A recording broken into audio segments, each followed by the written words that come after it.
যে জামাতের টিকিট কাটলে জান্নাতের টিকিট কাটা হবে। ফেব্রুয়ারিতে নির্বাচন হবে এবং এই নির্বাচনের জন্য তার আগে আমরা দেখেছেন সংস্কার কমিশন করা হয়েছিল। তো সংস্কার কমিশন খুব বড় বড় পণ্ডিতরা দেশে এসছে, বিদেশ থেকেও এসছে, তারা বহু 9 মাস ধরে তারা আলাপ আলোচনা করেছে, অনেক সংস্কারের কথা বলেছে। তো সব শেষে যেটা বলেছে ওটা আমরা বুঝি না ঠিক মতো। দেশের মানুষ অনেকেই বুঝতে পারে না কি যে আপনার পিয়ার কয়জন বোঝে বলেন? আপনারা তো সাধারণ মানুষের সঙ্গে চলাফেরা করা, তাই না? পিয়ারটা কি আসলে? ইংরেজি শব্দ হচ্ছে প্রপোর্শনেট রিপ্রেজেন্টেশন। আমি ঠিক মতো বুঝতে কষ্ট হয়, বাংলাটা আরো কঠিন। আনুপাতিক প্রতিনিধিত্ব, এগুলোর সঙ্গে তো আমরা পরিচিত না, তাই না? বাংলাদেশের মানুষ বোঝে ওয়ান ম্যান ওয়ান ভোট। একজন ব্যক্তি দাঁড়াবে, তার মার্কা থাকবে, সেখানে মার্কে আমি ভোট দেবো, তাই তো?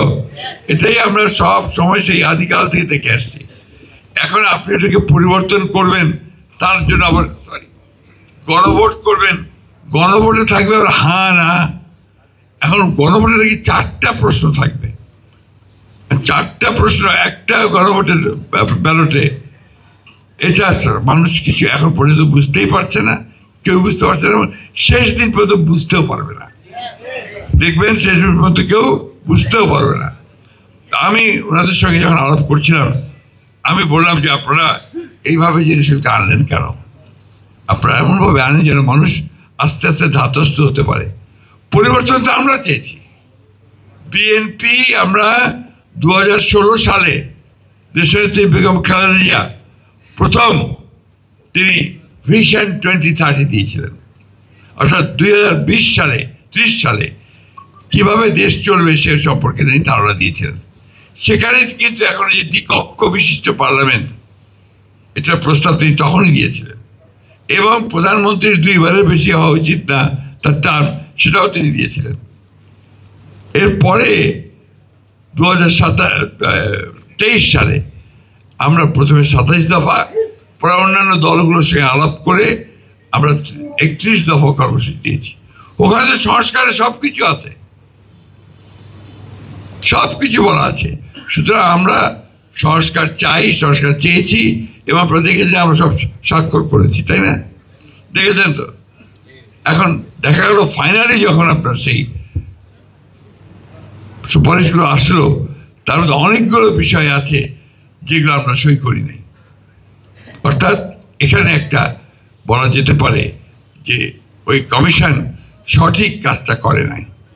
তারা যেগুলো একমত হয়েছে সব রাজনৈতিক দলগুলো, সেগুলো দিলেই সবচেয়ে ভালো হতো। একটা রাজনৈতিক দল সমানে চিৎকার করছে পিআর দিতে হবে, পিআর দিতে হবে, পিআর না হলে নির্বাচন হবে না। অনেক হুঙ্কার টুঙ্কার হয়েছে, তাই না? এখন আবার সুর নরম হয়ে গেছে।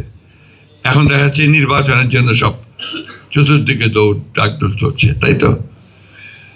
এই জিনিসগুলো ঠিক না। জীবনের সব আয়োজন এখানে একসাথে।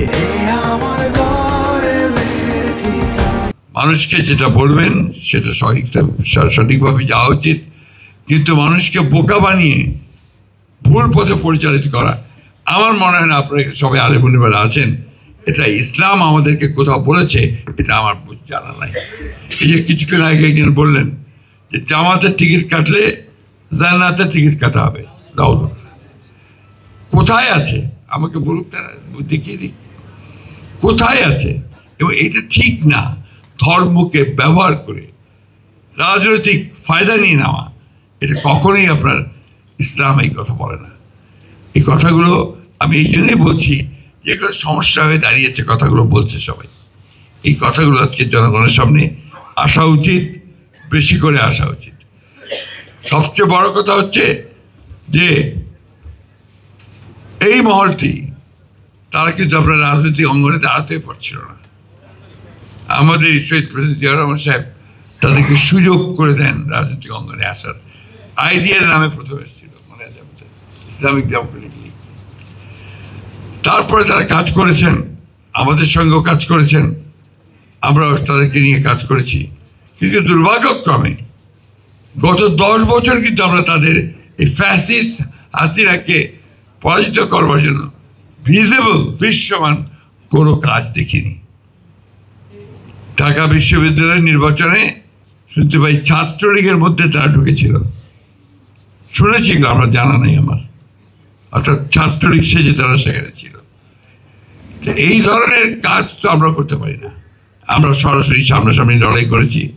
আমাদের 60 লক্ষ মানুষের মধ্যে মিথ্যা মামলা দেওয়া হয়েছে, আমাদের 20,000 লোককে হত্যা করা হয়েছে, প্রায় 1700 মানুষকে, নেতা, আমাদের এমপি সহ গুম করে দেওয়া হয়েছে।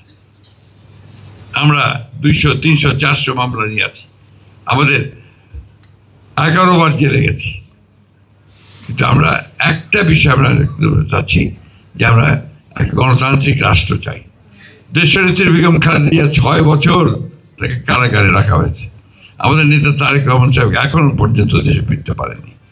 এই যে ত্যাগ সকলের, এই যে 1400-1500 ছেলেকে হত্যা করা হলো, সব কিছু মিলিয়ে সুযোগ এসছে।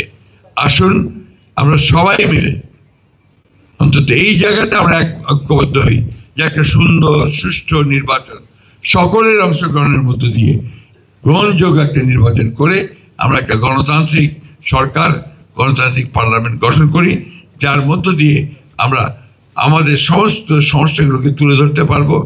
পার্লামেন্টে আলাপ হবে, সেই পার্লামেন্টে ডিসিশন হবে এবং সেটাই হবে জনগণের সিদ্ধান্ত।